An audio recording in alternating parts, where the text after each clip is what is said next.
breaking down evosquare's deep water video. Just to be clear, this is not me saying I don't like her ideas. This is me saying I disagree with a few of them and how I would personally improve them. I would also divide the swimming species into 4 categories. The first category is the semi-aquatics. These are the Spinosaurus, Baryonyx, Suchomimus, Dimetrodon, Deinachirus, Deinonychus, yes, the tadpole raptor, and at least one, but preferably a couple of big crocs. For ease, let's say Deinosuchus and Sarcosuchus. These semi-aquatic animals have a deep water habitat requirement. Their environment must include deep water for them to be happy, and they will spend a lot of time in the water, either actively swimming or just floating in place. Some species will do so more than others. The crocs will also always stay close to water, never venturing too far on land. While I agree with most of the dinosaurs she has put on there, Spinosaurus, Baryonyx, Suchomimus, Dimetrodon, Deinachirus, and Deinonychus, I would also add more dinosaurs and get rid of the crocs. The new dinosaurs would be Spinoraptor. It looks like a smaller Spinosaurus, and it's a fistivore, and Pyroraptor, because she even pointed out in the video that the Pyroraptor can already swim. And I think the crocs are likely for DLC, which I will make a video on next week. But I feel like the next one is the one I would change pretty much the most. The second category are dinosaurs that will occasionally go for a swim. They won't spend a lot of time in the water, but they'll cross rivers and lakes as they randomly meander throughout their enclosure. They prefer to have deep water in their habitat, but if they don't, you can still get them up to 99% comfort. These dinosaurs would be Pyroraptor, Spinoraptor, Spinoceratops, Parasaurolophus, and Uranosaurus. As you can tell, these are the hybrids that have something in their base genome that makes them more adept to water, and dinosaurs that can swim canonically, with one notably still missing. None of the species in this category I agree with. I would change all of them. I think every single medium herbivore and large and medium carnivores should have the basic ability to swim. Not swimming commonly, but still swimming. The reason why is I don't think the deep water's primary purpose should be a boundary. While I don't want to get rid of that purpose, I think the game would look more natural with more swimming dinosaurs, because most animals in modern day can swim. But the T-Rex goes in the next category, which is the biggest category, and it's the dinosaurs who can swim, they just don't like to swim. Swimming isn't a hobby, it's a means to an end for these dinosaurs. They will only enter the deep water if they are motivated to do so, either because there is food or a nest across a river or lake, or if it means escaping their habitat. This would apply to Tyrannosaurus rex, Coelophysis, Troodon, Guanlong, Syntausaurus, Corythosaurus, Muttaburrasaurus, Edmontosaurus, Maiasaura, Dryosaurus, and Concavenator. I think this category should be altered. Instead of a river, it's supposed to be a fence, I feel. For example, if a dinosaur would normally break out if there was a fence there, now a dinosaur would wait until they are hungry, their needs are not met, to try to break out. I think this category should be used for the small carnivores, except like Coelophysis, Herrerasaurus, Troodon, Stegosaurus, Morus intrepidus, Sinosopteryx, and Compsognathus. And the larger small herbivores, if you know what I mean, like Polacanthus or Kintrosaurus, just because those dinosaurs are small enough where I feel like they would be hydrophobic, but also too big to just not be able to swim at all. The final category is dinosaurs that will only swim if driven by absolute desperation. Only if they are on the brink of starving to death would they brave the deep water and jump in to swim to food on the other side. These would be our small dinosaurs: Homalocephali, Microceratus, Protoceratops, Psittacosaurus, Morus intrepidus, and Compsognathus. As long as their habitat has a food source, you can contain these small dinosaurs with deep water. Only if you let the food run out would you need to worry about them escaping. So it's something you have control over as park manager. The dinosaurs from the other three categories cannot be contained by deep water, and all other dinosaurs not mentioned can be contained by deep water. Well, not entirely. We'll get to that in a bit. I disagree with this one. I think the super small dinosaurs should be completely unable to swim. Like the dinosaurs she mentioned there, the actually small herbivores, not the one mentioned as small in the database, and also the actually small carnivores like Compsognathus or just Hervarosaurus and smaller. I think those dinosaurs should be able to just not be able to cross the lake because it's such a daunting task. Like how Compsognathus will actually even try to avoid shallow water in Jurassic World Evolution 2.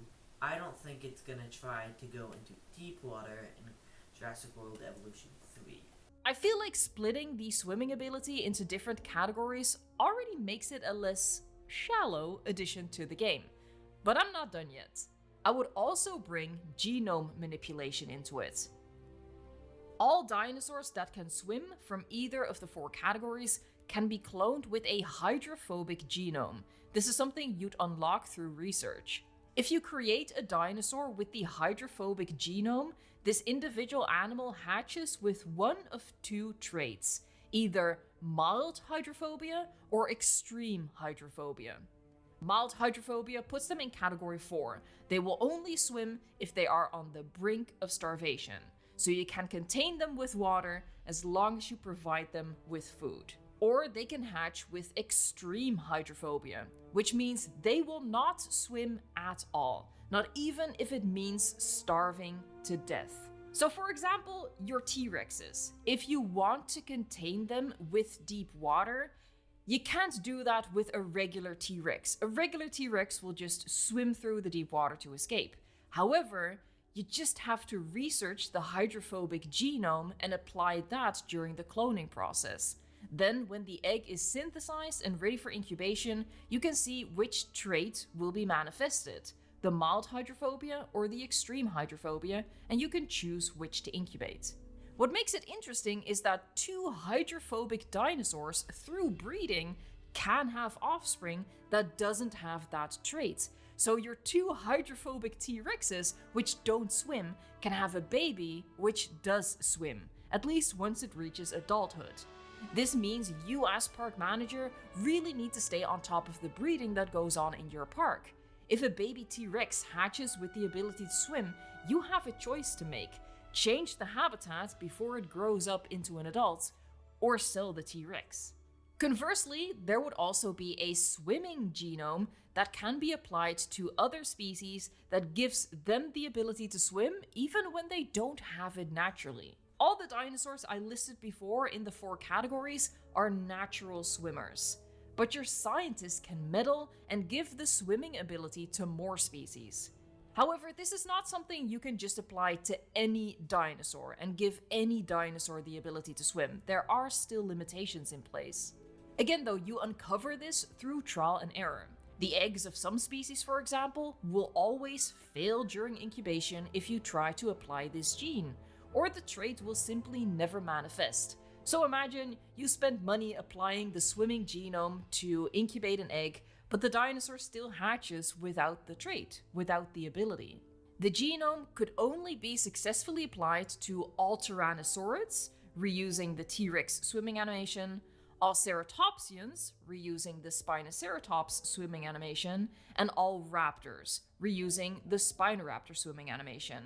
Pyroraptor would have a unique swimming animation, the one that we've caught a glimpse of already, and Deinonychus would swim just like the Spinosaurus in a more crocodilian type of movement.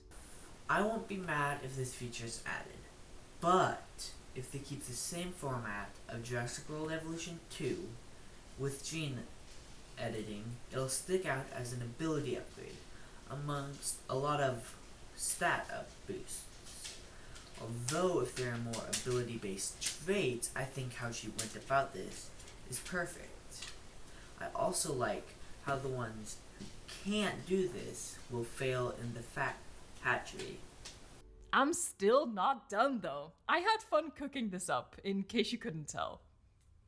There is another genome you could research, but this one would apply to lagoon animals, namely a freshwater genome. Incubating a lagoon animal with this genome makes them suitable to release in the deep water, which is of course freshwater as opposed to the saltwater lagoons. Keep in mind that the limitation of the deep water tool still applies here. There seems to be no volume to the depth of deep water, so our dinosaurs are only swimming along the surface, and the same would apply to our lagoon animals. The lagoon animal just swims along the surface, and if it dives, we can't actually follow it down. It would simply just disappear from view underneath the surface until it comes back up. And that's one motivation for players to keep making use of the lagoons, but there would also be another one. While the freshwater genome can make any lagoon animal compatible with the deep water, it does come at a cost. Only Nothosaurus and Archelon would be able to breed in their freshwater habitat. Both would come on land to lay eggs, and they would be perfectly fine. All other lagoon species would not be satisfied enough with the deep water as their habitat for them to breed. We know that a dinosaur habitat needs to meet all the requirements in Jurassic World Evolution 3 for the dinosaurs to breed. So you could say that the majority of lagoon animals are only ever like 90% satisfied with their deep water habitat, and this simply doesn't put them in the mood. I'd put in that limitation on purpose because I think the player should be encouraged to still use the lagoons, but it's a compromise you could make if you want to do that. I agree that it should force us to use lagoons, but I also feel like having moments where I can't see a dinosaur that I just built an entire enclosure for in a really beautiful game isn't the best way to execute this. I think it would be better to have some sort of gate between lagoon and deep water, so we can have a semi-aquatic section with like a Nothosaurus or an Archelion in a normal enclosure and in a lagoon. But this will also open up Spinosaurus and the other fully aquatics to the lagoon. Finally, just as deep water serves as a food source for the Spinosaurids, it would also serve as food for the pterosaurs. They'd perform an animation skimming along the surface, dragging their beak through the water, and then they'd snatch a fish out of the water and fly off. Honestly, this is a really good idea. The only thing I can think to add is diving. So, like a flying reptile can dive into the deep water like a pelican, and it can go grab a fish or something. They can just add the fish in later, but it'll dive, and then it can go back up and start flying like a normal bird would, which I think would be very beautiful to add for this natural theme. Okay, bye.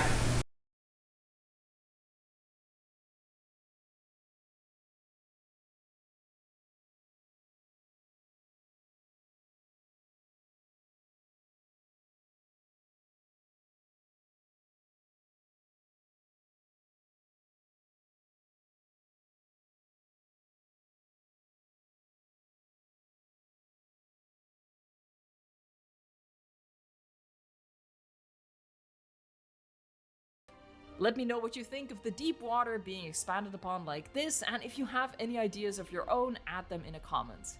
I want to stress, this was just fun to think about. It is not an expectation or demand I have for the game.